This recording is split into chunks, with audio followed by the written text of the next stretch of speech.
So as we said, a little bit of a change in plans, so kind of threw out a little bit of what I was going to say when we'll improvise here. But very fortunate to have a couple of our suppliers that Raytheon works closely with. And so we want to get to some Q&A, and I also want to give them a chance to talk a little bit. But I also want to follow up on some of the things and talk from my perspective a little bit about innovation.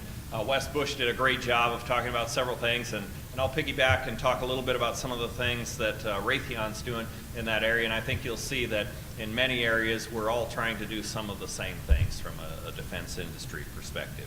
So, you know, today we face a new set of defense challenges, an increase in global competition and a rapidly evolving threat space. There's significant pressure on us as prime contractors to develop innovative technologies. Our customers, the defense customers, need innovative technologies that outpace their ability to fund and develop all of the products internally. Because industry defense spending is being outsized and outscaled by the commercial sector, it's imperative that we integrate externally developed technologies. We need to innovate at all levels of the supply chain, from individual components to the integration of these components to deliver unmatched capability to the warfighter. While we certainly innovate in-house, a large percentage of the material that we receive is through our suppliers, so their innovation is just as important.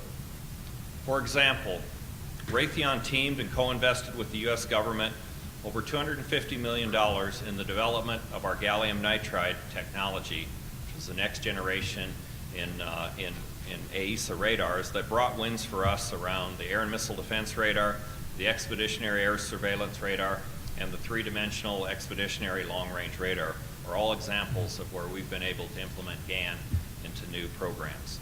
However, we worked with and relied on the innovative work of external supply partners for things like the power supplies, heat spreaders, and even the digital receiver exciters to make it all work.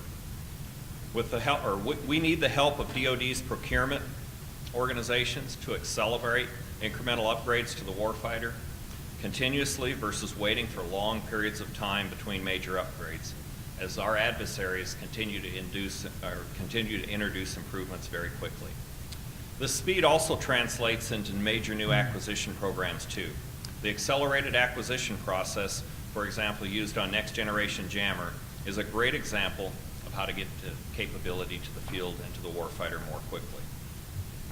As members of our team, an extension of our business, opportunities abound in terms of our suppliers to help us solve our customers' greatest challenges. Whether delivering a product or a full mission capability, we have the privilege of our customers' faith and trust, and it's up to us to deliver. Collectively, our goal is to transform technology into mission capabilities. With our broad portfolio that spans sensors, effectors, combat management, we are launching a new and innovative combat systems integration facility in support of that goal right here in Portsmouth in the near future. This is going to be a world-class integration center dedicated to transforming critical systems into mission-ready capabilities for warfighters worldwide. Resident at our Portsmouth, Rhode Island facility, the Combat Systems Integration Facility will be the hub for integration and test activities that tie together Raytheon's portfolio of sensors, combat systems, and effectors into a full end-to-end demonstration capability that allows U.S. and naval and allied naval fleets to defend against the threats of both today and tomorrow. The center will provide our team of experts with a centralized location where all tools, technologies, and resources are on site, installed, and operational so that the systems integration can be conducted, tested, and demonstrated. All infrastructure and outfitting supported by internal Raytheon capital investment. So we're putting that together, and it's also an area where our suppliers will be able to come. So we're excited to make that announcement and to bring that capability here to Rhode Island. So I want to turn now a little bit and piggyback on what Wes Bush was saying about talent. So turning to talent, I think Wes did a great job of talking about the need. And I want to spend a few minutes to talk about some of the things that Raytheon's doing. So we also just finished our summer intern program, and I had the opportunity to review several of the projects that our interns had done over the summer. And what I found absolutely amazing was the innovation and the agility with which many of these interns operated. One of the projects was optimizing a 30-year-old test set. We had a young intern that basically took this test set that we were having some challenges with, and in the course of their 6-week internship, up the first pass yield through this from 30% to over 85%. I think that she alone probably in just solving that problem probably paid for the whole set of interns that we had at IDS this summer. So I mean, there are incredibly talented people being turned out by our universities, and I think it's up to us as defense industry and then our supply base to make sure that we put those best and brightest minds to work for us. So in conjunction with innovation, it's imperative that we continue to recruit top engineering talent, considering the tightening job market and increased competition, not only within our industry, but as Wes talked about, from commercial high-tech industry, Google, Microsoft, Amazon, and even international companies. We may not be able to do the free food and the ping pong tables and all the things that a Google or Amazon has, but one thing that we do offer in the defense industry is we have a compelling mission. Beyond just working with new technology, we have an attractive marketing to we have an attractive message to you, is that the things that we are doing are not only leading edge technology, but they're preserving our way of life. And so that's one of the reasons why Raytheon a couple of years ago updated our vision statement and added the words at the end to make the world a safer place. And it's amazing as I talk to many of the millennials and interns about how important those words really strike about what we're doing. That many of the missions that we are involved in around missile defense and other things is really about a defensive capability and offering deterrence through defense. And so I think that that's one of the areas. We've also increased our college hiring. It's critical to expose talent graduating from college to our industry at the point when they're embarking on their careers, to include internships. This gives students exposure to the culture and to the long-term career opportunities that they can have at Raytheon or other aerospace and defense companies. Failure to expose our talent early to industry may diminish, in the future. We really look at long-term kinds of things. When you think about what's required to be a systems engineer or a chief engineer on one of these complex defense programs, it's not something that you just take somebody off the street or even somebody that's maybe worked in another industry. And that's why it's so important for us not only to recruit the very best, but to retain the very best and brightest, and to be able to bring them along for a full career. So that's one of the areas that we focus. So we're also continuing to invest in science, technology, and engineering math, the STEM fields related to students. We have a program called Math Moves You, where individual engineers from Raytheon can go out. There's kind of a packet online that gives them this, and they go out to individual high schools, junior high and high schools, all across the country. Usually it's the schools where their kids are enrolled, to talk about science, technology, engineering, and math, to be able to do great experiments. There was just an article that came out. In fact, it was being retweeted on Twitter of an engineer out in one of our California offices that was doing track and field coaching and working as a mentor for this girl in high jump. And they actually designed a set of infrared sensors that you can put on a high jump that actually track when you're at the peak of your jump, and it gives an audible sound so that you know what to do the kick maneuver to actually optimize your high jump. So as a training kind of thing.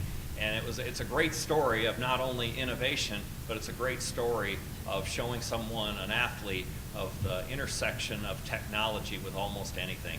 I also serve as an advisor back at my alma mater at Montana State University, which is not only an engineering school, but has a huge agricultural population of ag majors.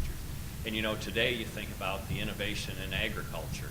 We talked about the ability to feed the world, but tractors with GPS that have had samples across the field, and as you drive a tractor across the field, it automatically changes the fertilizer that's being dispersed based on the soil samples from that.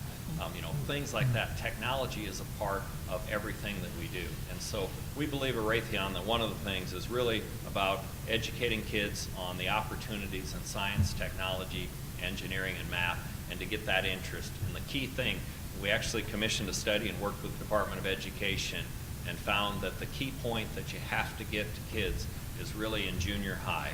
It's in that 6th, 7th, and 8th grade when they develop that passion and start to feel confidence that I too, especially in women and diversity population, to get them interested in the science, technology, and engineering fields is a critical area. We're also continuing to evolve the way we work and how we work to be more flexible and virtue. This is an expectation of the new workforce, and we continue to increase our community outreach to demonstrate the value, talent, commitment of our local communities as a key motivator to this. And finally, the other thing that we look to in Raytheon is into our supply base, and not only for innovative technologies, but mainly in our supply base to supply human capital, to be able to augment what we're doing, and to be able to bring not only innovative ideas and technology, but innovative human talent into solving the toughest problems for our customers. And so today, very proud to have with me a couple of our suppliers that we work closely with, and I'd like to ask each of them to spend just a little bit of time talking about what they do and their perspective on innovation, and then as a panel, we'll be glad to take questions. So Joe Marino from Wright Solutions and Cheryl Sneed from Banneker Industries. Welcome. Thank Cheryl, you. do you want to start?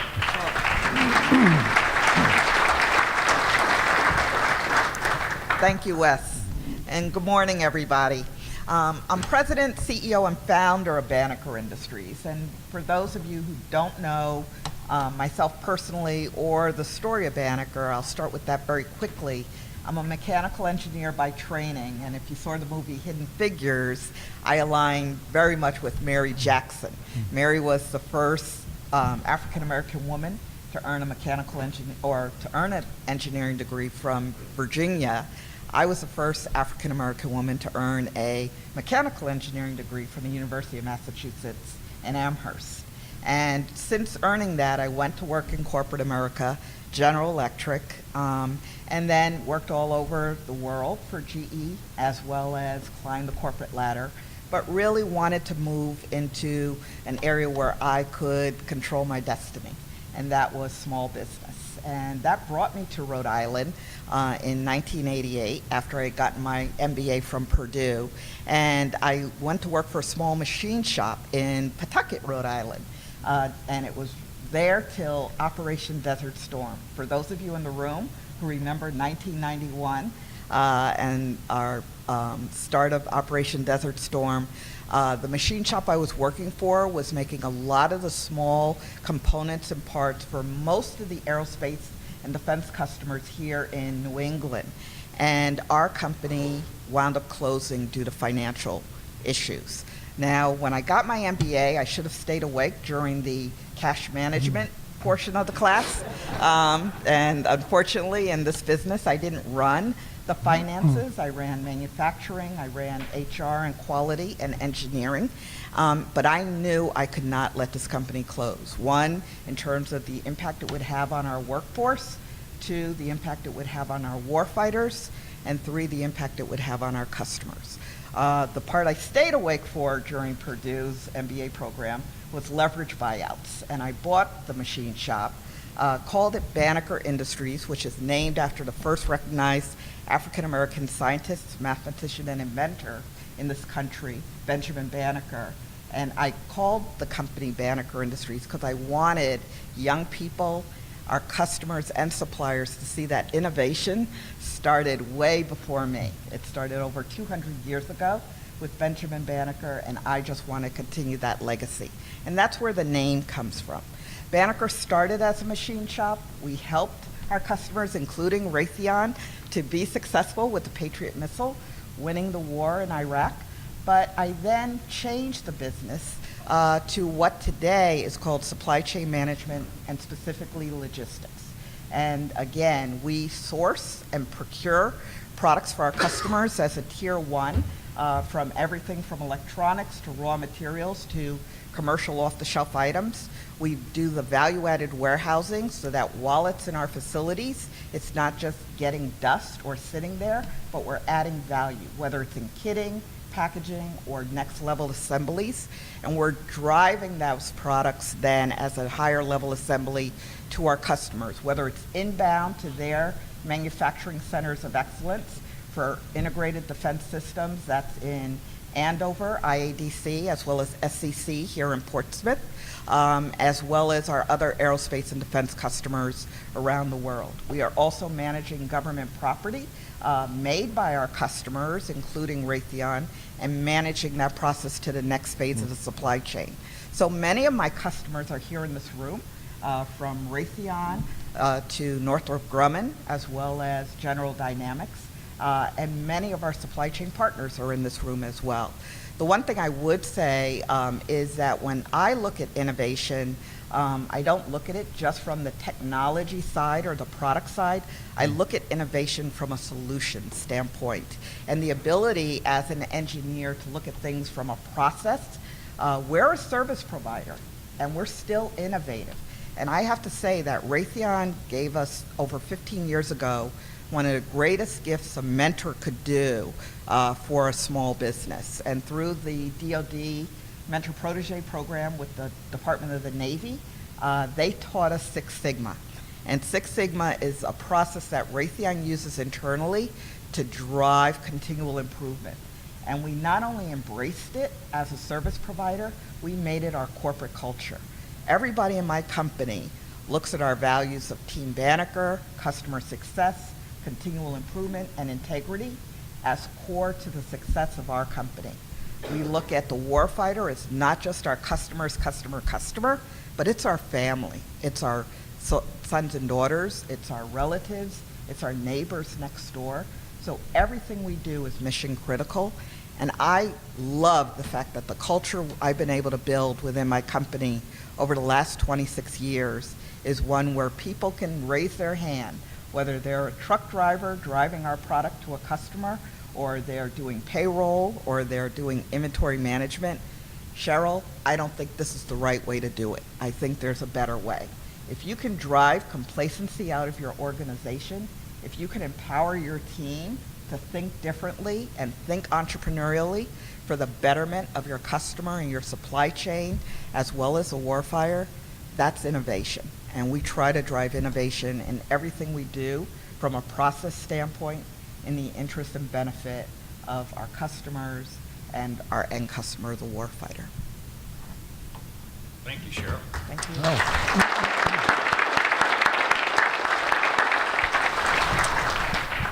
Wow, who knew? We've known each other for a long time. I'm Joe Marino. I'm CEO and co-founder of Right Solutions. I also enjoy the position of Vice Chair of SENEDIA, and something that's very important to me, Chairperson of the Workforce Development Committee. So I'm thrilled to hear all the dialogue on workforce development that's going on as part of this. I worked for a large defense company, large by the standard of the day, here on the island for many years. I rose to a level of executive vice president in the company. I was selected to be the president when current president retired. And so in preparation for that, they sent me off to Harvard University to learn, and I learned. And I came back to the company and said, we're doing everything wrong, right? And this was back actually in 1996. It was just on the cusp of, I think, coming to grips with how much our lives were about to change, the whole information revolution, and how do we align ourselves as businesses to take advantage of that. We were still, if you look back then, I think we're struggling with that even today, given the changes that have happened, and yet the organizational designs are pretty hierarchical and structured. But anyway, I came back with a whole bunch of ideas. I quickly shared those with the organization, tried to push those through, and I was fired. Right, so I'd like to say that I was a visionary in starting Right Solutions, but I was kind of like forced into the situation. I was fortunate to have a business partner. Some of you may know Jim Lavoie, but he came to my doorstep one Saturday morning and made a compelling argument for a completely different kind of company. If we were going to, at this stage in life, at the ripe age of 50, I'd give anything to be 50 again, we're going to start a brand new business. And I said to Jim at that time, if we're going to do this, then I want it to be something different, something that capitalizes on the changes that we see coming. So we tried a lot of different things, and some of them worked, Some of them left a mark, and we quickly learned that why some things are really conventional. But one of the founding principles of the company is conventional wisdom is an oxymoron. And if you're doing things in a conventional fashion today, it's likely to not prepare you for the future. And I think we heard some of those discussions today. I think that's what we're kind of struggling with when we talk about innovation. There is no lack of innovation that is happening in this country. It bothers me sometimes to hear, we need to do more innovation. There's a lot of innovation that's going on. It's the transition of that innovation to the warfighter. And I know the government is struggling from an acquisition point of view. How do we do this? One of the things that I heard today that I completely agree with is the role that big business plays, really, in not just doing what our customers ask us to do, but to take it to the next level and do what we know in our hearts needs to be done. We need to push that envelope. Small business can support that. Often we don't have the same voice, we don't have the same connections that large business has, and we're willing to support you in that effort. But I think big business has to take the leadership position in doing a lot of that. All right, solutions, we're a system engineering, software development, small business, service-disabled small business here on the island, about 250 people now, I guess. And our relationship with Raytheon, when we looked at how we wanted to grow our company, we thought aligning with a big business should be part of our strategy moving forward. And of course, Raytheon being the big dog on the block where we were, that's the first place that we knocked. And the good news was that we met a lot of folks at Raytheon who were compelled to do the right thing. But once again, bureaucracy is a tough thing to deal with. And when we talk about developing relationships between big business and small business, there's a lot that goes into that, and you have to think carefully before you proceed there. Like Cheryl, one of the mission of our company is innovate every day, right? So that even when we do performance reviews for our people, one of the questions is, what did you do within your job that made a difference? And it has to be measurable. So it's not only the big bang technologically. A lot of times it's the little things that you can improve the life of your customers, and you can improve your business by just small incremental steps all the time. And that has to be fundamental to a company's thinking. People are rewarded for being innovative in the company. We're risk takers. Some things have worked, some things haven't worked. Raytheon in particular, as a partner, has been very open to recommendations that we have made as far as not only technical innovations, but business innovations, things that we might be able to do together to change the course of how businesses operate together. So that's kind of Right Solutions in a nutshell. Thank you.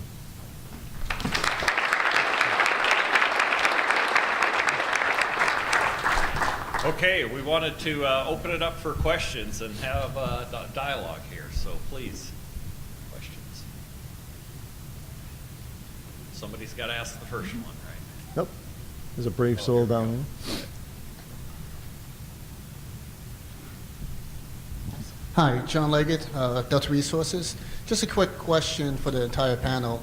Raytheon's point of view, what attracts you to a small business to be a supplier? And for the Banneker and Right Solutions, what was the steps you took to become a supplier for Raytheon? Great question. Yeah, thanks. Great question.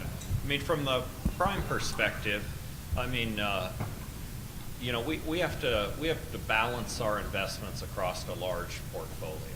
And within Raytheon, we have kind of a hybrid model of where we are vertically integrated in a few of our key technology areas in radar, in IR, and in optical. So kind of around those sensor areas, we're a vertically integrated company. But across, we do a lot of other things, and we try to be a smart buyer. For example, rocket motors. We don't, we're world's largest missile company, but we don't actually build any rocket motors. We buy that. So, as part of an overall plan, we have to have, strategic suppliers. And we have strategic suppliers in the rocket motor that are, fairly large companies. But in many areas, it really is, when we talk about innovation, the innovation and that agility to move fast. We as a prime tend to be, an image of our government customer, and that we have, very rigid rules. We tend to operate much slower than maybe in the commercial industry. So in trying to find that balance around innovation and agility, we often turn to our suppliers. And in this industry, we tend to try to look for suppliers that we can build long-term relationships with. We were just talking before this, one of the things that we like to do is we're trying to get better at sharing our technology roadmaps and our strategy so that we can get a synergistic investment. So as I said, we can't invest in everything, but if we can show the roadmap to the future and show where our gaps are, where we think there's promising areas, we've been very successful in our strategic suppliers investing in those areas so that we can together offer that innovative solution to the warfighter. And so this is a couple of great examples here, and I'll turn it over kind of for their perspective of why they value teaming with the prime. Yep, right. Excellent question. For Banneker, our relationship with Raytheon started again back 26 years ago when we were a machine shop, and we were machining not only parts and components but subassemblies for Raytheon. As the war ended, we really looked at what are other opportunities for us to grow, not just with Raytheon, but within the aerospace and defense market. So again, as we transitioned from doing machining into what's today supply chain management, we saw the opportunity that we could take our procurement and our sourcing skills, our management of materials, our ability to move product, whether it's raw material, work in process, or finished goods, through the supply chain and manage the supply chain at the same time. That in time became a value add for our customer, where as they were looking at what is their core competency, some of those areas weren't necessarily revenue generating for them. And I think when you look at the whole area of innovation, especially for small businesses in this room, can be product driven, but it could also be how can you drive value add or non-value add out of processes for your customers. So areas like managing materials for our customer, areas of managing finished product or government property, took up space for them, which is at a higher square footage in their facilities, took up their people, which could have been used to develop new innovative products and research and development, took up their equipment, their technology, that wasn't necessarily revenue generating for them. So by outsourcing to a company like Banneker, they've now freed up space, people, resources, time, and able to generate more money. And so we've been able to not only transition that into a partnership for IDS, but we were able to transition it from IDS to the other Raytheon business units, where today we're doing business with missile systems, we're doing business with space and airborne systems, and working on IIS in terms of the 4 Raytheon business units. But again, something that I heard earlier this morning, what we do as small businesses can be transferred over to other aerospace companies that have the same needs for capacity. And again, I think that's the value small businesses play. If I could just piggyback on something that I heard Wes Bush say this morning, and I echo his sentiments tremendously, I think that there is tremendous value in the role small businesses play in congressional advocacy for our customers. People say, well, how do you get all the things done that you have to do as president and CEO and facility security officer and risk management, et cetera? And it's because, one, I have a great team, but my role is to advocate for my customers. So our congressional delegation, whether it's Senator Reid or Senator Whitehouse, Congressman Langevin or Congressman Cicilline, have probably Joe and I both on speed dial. When there are issues or policies that they're looking at, they want to know how does it impact small businesses. They call us, and we invite them to our facilities. We had the opportunity when we opened our Quonset facility a few years ago to support the Zoomwall program. It was a Raytheon Banneker partnership that invited Senator Reid and some of the Navy delegation to come tour the facility to show the partnership between the primes and small businesses here in the state of Rhode Island. For those of you that are small businesses, and I would say even if you're 5 employees to 500 employees, Your role and your effectiveness in picking up the phone and calling our congressional delegation, letting them know how policies or some of the things that they're discussing or what you're reading in the paper impacts your business is very important. They want to hear your stories. They want to know how it's impacting you as a taxpayer.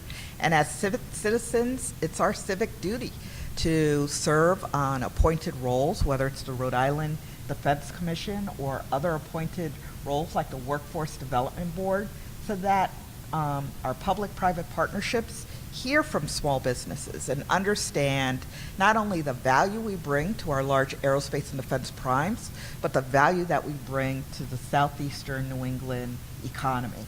And it truly is a partnership.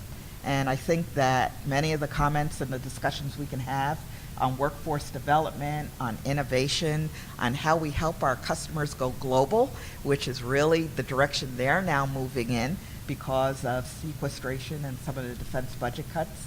There's opportunities for us. And whether you see it as a challenge, remember that challenge and opportunity are the same thing.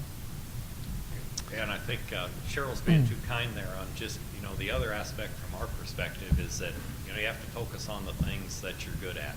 And if you look at a big company like Raytheon with a lot of engineers, one of the things engineers love to do is hoard stuff and keep stuff. So warehousing was never something that was a good thing for us. And so our ability to cut our footprint and to focus on the things that we're good at and to outsource, and 3PL is not a new thing, but what Cheryl and what Banneker did was not only just that ability to do it at a more cost-effective rate, warehouse things, but the value add of being able to then take that material and do sub-assembly or do value-added work on that instead of just storing it and then bring it back as a next higher level assembly was really a unique business model, and it's been very beneficial for Raytheon, and that was really the innovation of taking from the mentor-protege relationship and really training the company on Six Sigma, and then they took it to the next level and took that same mantra of value add at every level in the process and came back with an even more valuable business proposition to us. So it's been a great partnership for Raytheon, and Cheryl has done a great job. Thank you. I think part of the question was also, exactly how do you go about establishing these relationships with big business? And that takes a lot of work. So the first thing you have to do is make sure that you're in it for the long haul and that there's benefit to your own company in this relationship.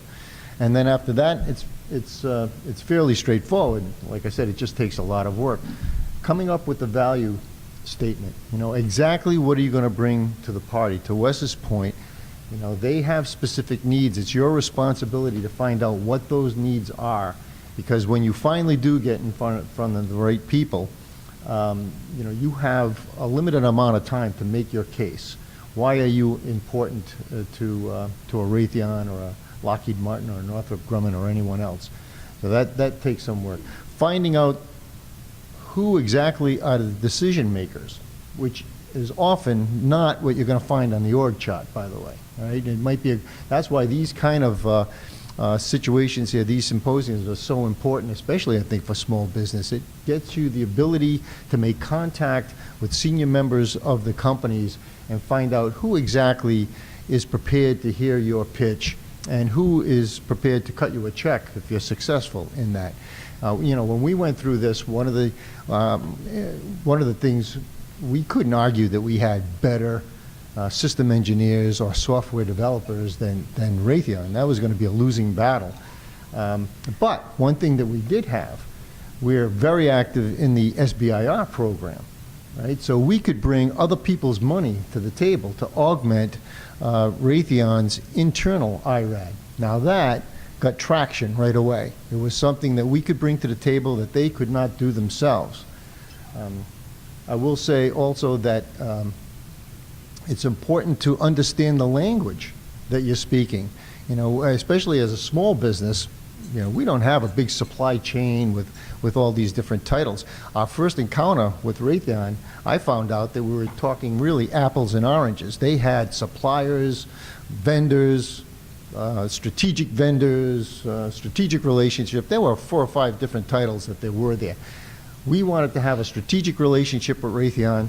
They were talking to us as suppliers, and so it was a massive mismatch at the very beginning. And until we could really iron it out and figure out, are we speaking the same language? Are we after the same things? So if you look at having your compelling argument, knowing what the customer's needs are, no different if it's government or large business, finding out who the decision makers are, and then making sure you're talking at the right lingo. What kind of a relationship do you want to have with the large business? I think those are starting points that you have. Yeah, if I could add to that, whether it's Raytheon or any aerospace and defense customer, I think we all have the same role, and that is to be the Excedrin. We've got to solve the headaches, the challenges that they're faced with. And sometimes they don't know what that challenge is or what that headache is. So it's our job as their supply base to identify it. And I think this organization, SENEDIA, does a very good job of allowing us to come together, both the small businesses, medium-sized enterprises, and primes, to understand what the challenges are that our customers are facing. On the national scale, there's an organization called AIA, Aerospace Industries Association, of which they have a supplier management council. Wes Bush, who was just our keynote, has been the past chair. Tom Kennedy, the president of Raytheon, is the current chair. And on that supplier management council, it's almost like exploding SENEDIA across the country and almost around the world. So you're looking at what the challenges are of the entire aerospace and defense market and what we as small businesses can do to support them. One of the things that I do is I go on the internet and I read the paper and I hear, my customers are looking at potential contracts in Poland and South Korea and Taiwan, and here I am in little old Rhode Island, and if I'm going to be able to walk the talk and be that Excedrin, I better get on a plane and go over and see what is it that I can do to help, rather than waiting for my customer to tell me this is what I need you to do. And through the U.S. Department of Commerce, they have a Gold Key program that can match a small business or any size business in a country, provide you a translator, and set up meetings for you. I've gone to Poland, I've gone to South Korea and Taiwan. I've seen the culture. I'm still working with metal chopsticks, but I'm getting there. And I'm understanding the challenges of offsets and the things that my customers are faced with that are giving them headaches, and trying to determine where is it that Banneker can play that role. So again, working through organizations like SENEDIA to hear what the industry challenges are here in the New England area is important. Working through organizations or trade associations at the national level is important, but understand that our customers are looking global. Their competition are countries. So we've got to be able to allow them to compete internationally. And that means we have to move and expose our abilities and understand other cultures beside what we have here in New England and Rhode Island. Thank you very much. Next question. Can you address, please, what kind of changes you've seen in federal bureaucracy over the last 20 or 30 years for Joe and Cheryl, and whether it's gotten better or worse? Wow. Yeah, I'll take for non-attribution, right? Yeah. I have seen some movement in the government's willingness to use other contractual arrangements. OTAs, for instance. I know that Code 85 is in the LDUUV program is looking at using other transactional authorities rather than the traditional procurement process. But I think, as I said earlier, and of course I have Dick McNamara out here somewhere, one of the acquisition czars, so go talk to Dick and find out how happy he is on how quickly we're moving there. I see that, frankly, as one of the major impediments. It is the ability to rapidly change our acquisition process. It is not trivial, right? These bureaucracies, these functions build up over time, and they can't be dismantled overnight. And they're risky to dismantle overnight because You know, they were originally there for a purpose. So finding out, again, I mentioned about conventional wisdom. There are things that are conventionally wise to do. There are other things that are just there because they've always been there. And the issue is, number one, ferreting those things out. What are those things that we absolutely need to do, and what are those things that we can get rid of? And then having the fortitude to change those things rapidly. I'm actually, if there's any silver lining to the fact that the Russians and Chinese are making such rapid advances, it's to light a fire under the acquisition community that this has to change, and it has to change quickly. I would echo Joe's comments, and I'll give it a different spin.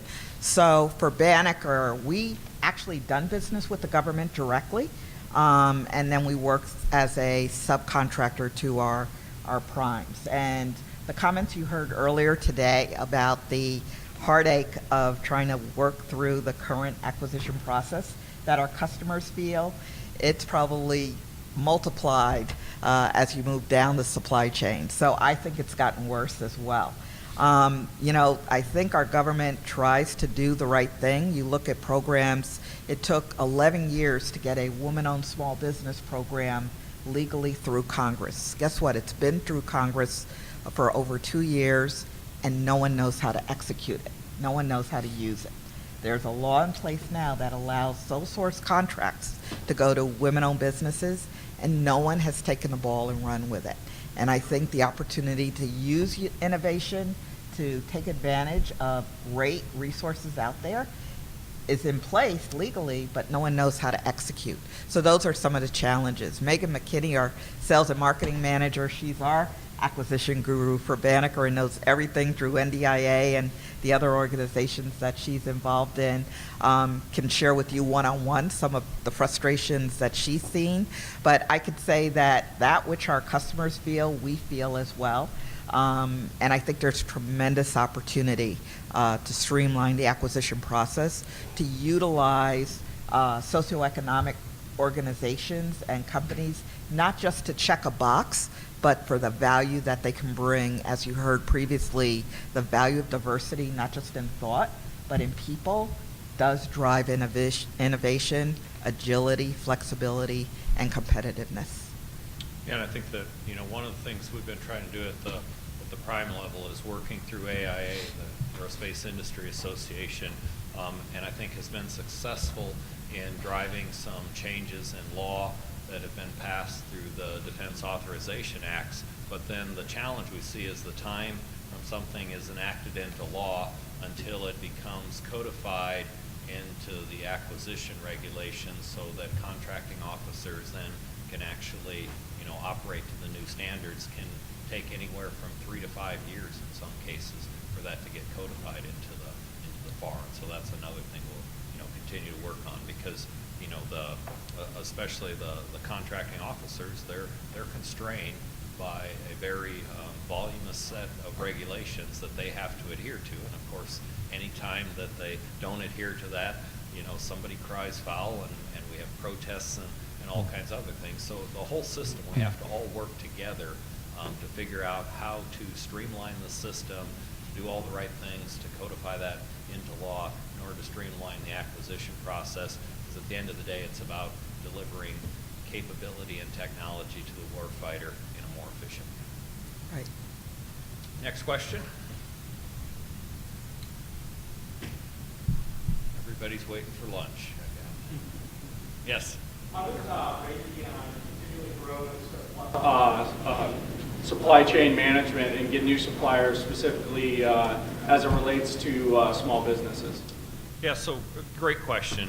And you know, this is one of those quandaries we kind of struggle with, is that you know, over time our supply base grows and gets large, and I think, you know, numbers in Raytheon, you know, our suppliers, it numbers over 10,000 different suppliers that we have. So, you know, one of the things we constantly try to do is consolidate that to get to a smaller number of suppliers that we have ongoing relationships with. But then, as Cheryl was pointing out, you know, one of the new trends that we're seeing, especially in the international market, is that, you You know, countries don't just want to buy U.S. systems. They want U.S. systems, but they want the technology transfer that goes with that and the ability to develop their own defense industries. And so one of the challenges that we're currently facing is, although we've tried to consolidate our number of suppliers and be more streamlined, we're now faced with this in the international market of having to grow our supply base again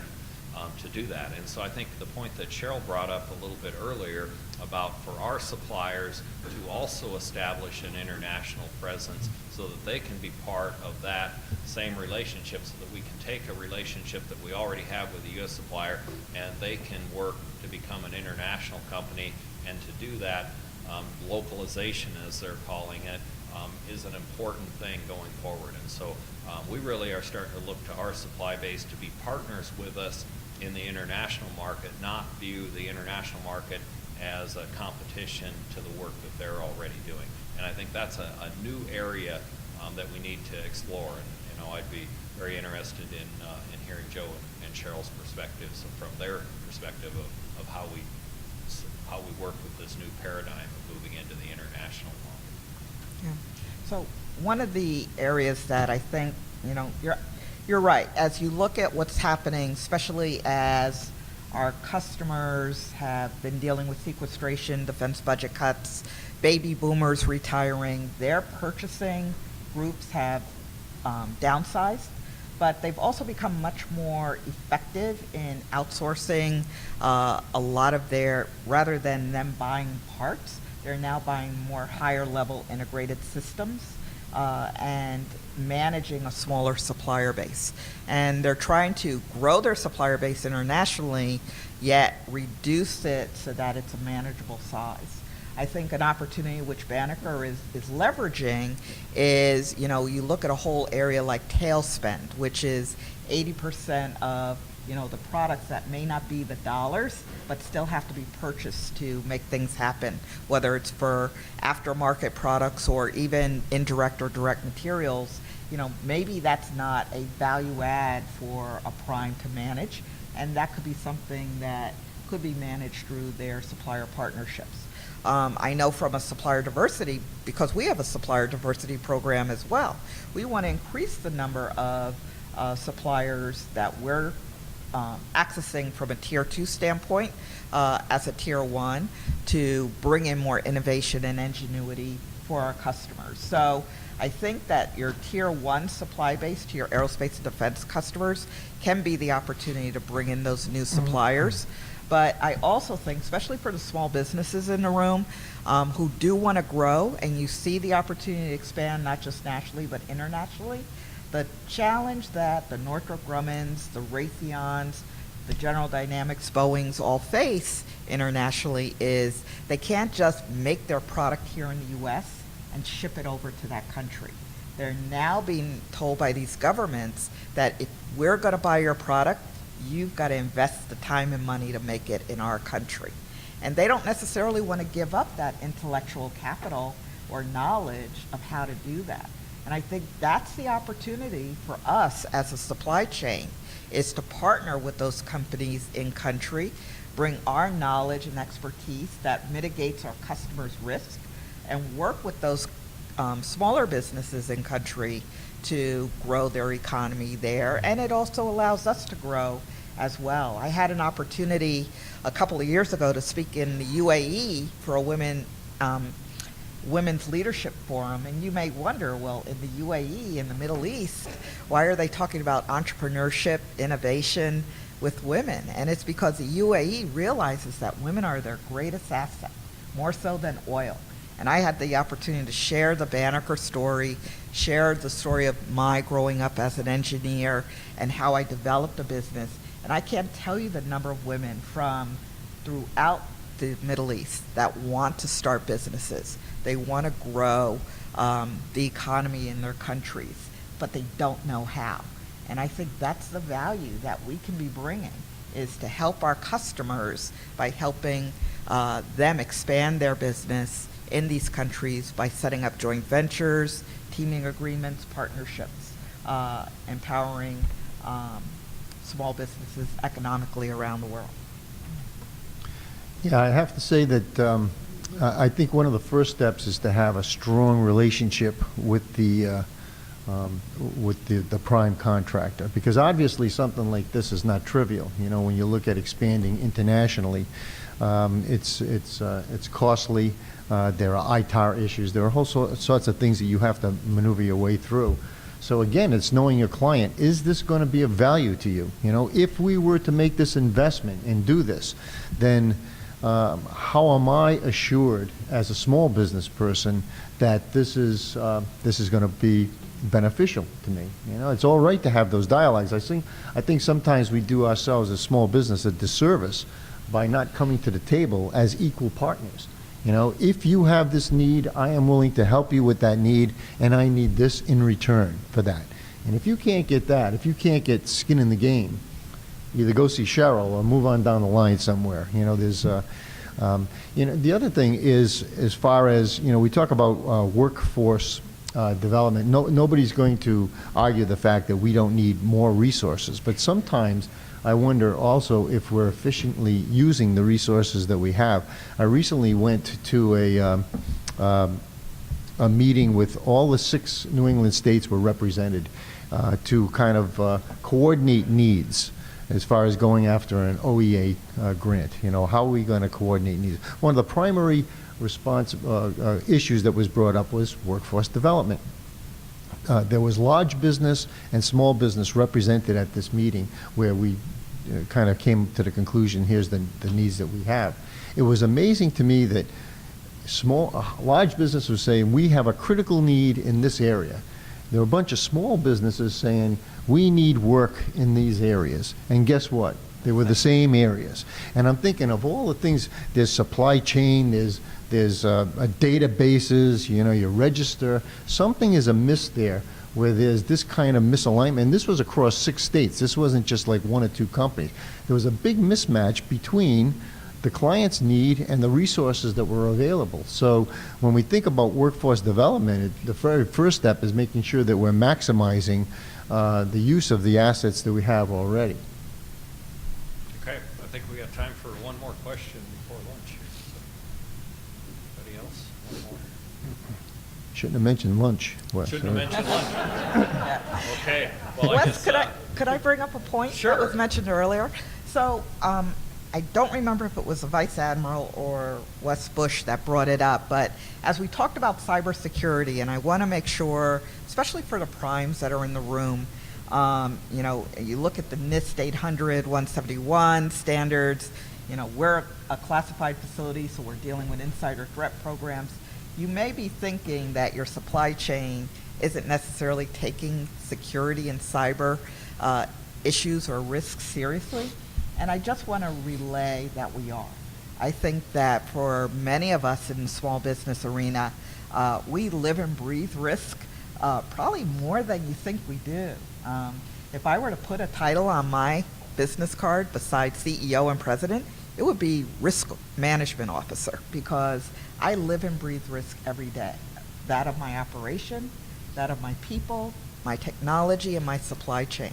And so I've been talking to peers in the small business arena about NIST 800, and I have to tell you, I think we should all be nervous, because a lot of companies are saying that they can't make that investment in, you know, the cyber technology that's required.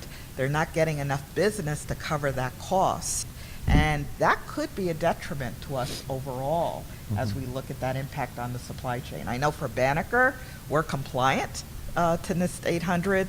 We've got our insider threat program in place. We're doing all those flow downs that you're doing in your facilities. We're doing it within hours in our supply chain, but I'm not necessarily sure that our peers are keeping up, and I think that should be a concern of all of us. If I were to give a message to you as our customers, one thing to think about is, as you flow down those DFAR requirements, think about doing it collectively as a group as opposed to individually as customers. Because for your supply chain, that might be working with 4 or 5 of you, and things get flowed down with a little change or twist, that means we've got to do it 5 different times or 5 different ways. And at the end of the day, we want to make sure that our warfighter, our companies are just as secure as yours. So I think there's opportunity, and as Wes mentioned, through the AIA working groups, I think SENEDIA may be looking at working groups. If they haven't, they should. There's really an opportunity for us to work together in coming up with some of these flow-down solutions, because it does have an impact on businesses from a cost standpoint. And when you're dealing with firm fixed price, you've got to find a way to incur that cost and absorb it. But I think your supply chain wants to mitigate all risks because they want your business, but we also want to grow with you and your business, and we want to be competitive. So I think there's opportunities there. So cyber is just as important to everybody in this room. I think some are concerned of how they're going to get it done, and maybe through working groups we can find a better way. It's one of the areas that I will give Raytheon high praise for. You know, they don't just hand down requirements to us. They have been a proactive partner with us in helping us to understand what those requirements are. They've helped us with internal audits. Are we ready for this? They've even provided some hardware to us for us to integrate into our systems. So, you know, that's the sign of a great partnership. It's not just, okay, here's all the things that you have to do. Good luck, see you later. You know, this is a partner. If it's truly a partnership, then it's here's the things that we collectively have to address, and it's in our best interest to see that you succeed. From a resource position, nobody wants to see those resources go away in the small business, and also from a liability. You know, in cybersecurity, you're only as strong as your weakest link. Right. So if you're dealing with the supplier community, it's in the best interest of the large companies to pay attention. As to Cheryl's point, on our side, we have to be willing, and we know we have to make a financial commitment to this. But it's also a lot easier if you have a partner that'll help distill these requirements and kind of lead you down the pathway.